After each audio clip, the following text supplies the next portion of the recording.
Hi guys, ako nga po pala si Rexel J. Alido from BSBA1 Major in Marketing. So ngayong araw magre-report po ako at ang topic ko po ay variation in employee conduct at can people control their action within the corporate culture.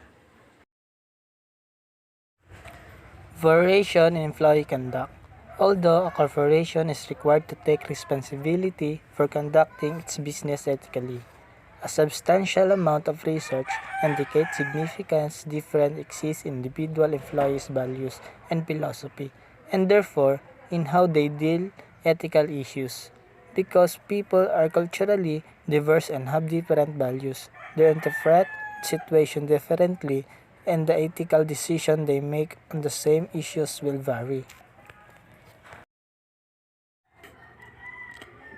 Table 7 to 6 shows approximately 10% of employees take advantage of situation to further their own personal interests.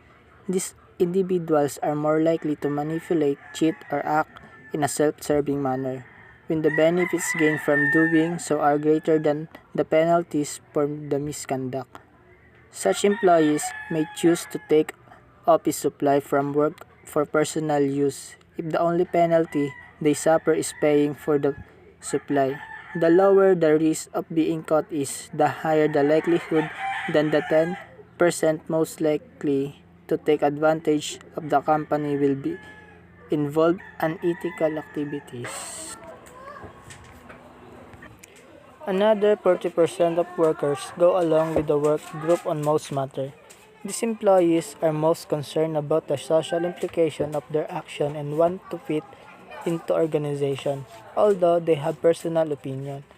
They are easily influenced by what the people around them are doing. These individuals may know using office supply for personal use is improper, yet the view it is acceptable because their co-workers do.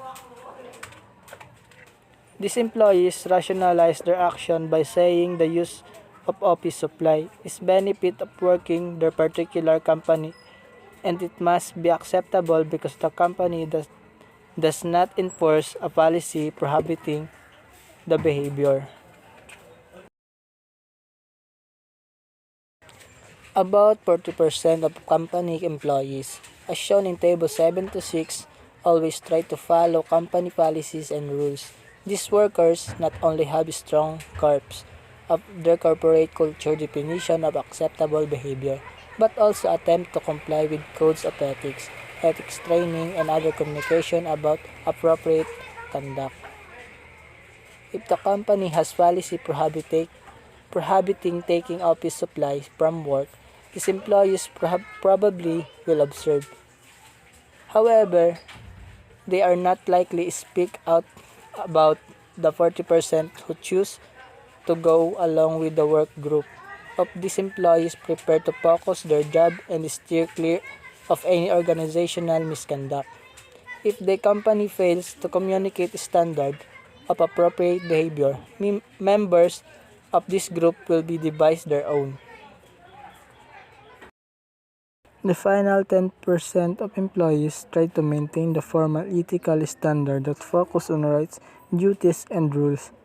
They embrace the value that assert certain inalienable rights and action, which they perceive be always ethical correct, and general members of this group believe that their values are right and superior to the value of others in the company, or even to the company value system when an ethical conflict arises. These individuals have a tendency to report the misconduct of others or to speak out when they view activities within the company as unethical. The significance of this variation in the way individuals behave ethically it's simply the fact that employees use different approach when making ethical decisions because of the probability that a large percentage of any work group will either take advantage of a situation or at least go along with the work group. It is a vital companies provide communication and control mechanism to maintain an ethical culture. Companies that fail to monitor activities and enforce ethics policies provide a low risk environment for those employees inclined to take advantage of situation to accomplish their personal and sometimes unethical objects. Can people control their action within a corporate culture? Many people find it hard to believe an organization culture can exert so strong influence on individual behavior within the organization. In our society, we want to believe individuals control their own destinies.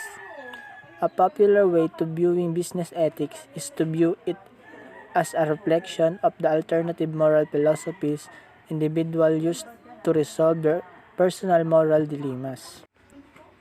Most new employees in high bureaucratic organizations have limited input to the basic operating rules and procedure for getting things done, along with learning sales tactic and accounting procedure. Employees may be taught to ignore and design flaw in a product that could be dangerous to user. Although many personal ethics issues may seem straightforward and easy to resolve, individual entering business usually need several years of experience within a specific industry to understand how to resolve ethical close calls. Both individual and organizational ethics have an impact on an employee's ethical intention. If there congruence between individual ethics and the organizational ethics culture, this increase the potential for making ethical choice is in organizational decision making. If people believe that their personal ethics severely conflict with the ethics of work group and those superiors in an organization, that person only alternative may to leave the organization. In the high competitive employment market of 21st century, quitting a job because of unethical conflict requires courage and possibly the ability to survive without a job. Obviously, there are no easy answer for resolving ethical conflict between the organization and the individual. At dyan nagtatapos ang aking report. Sana nag-enjoy kayo at may natutunan kayo. Salamat!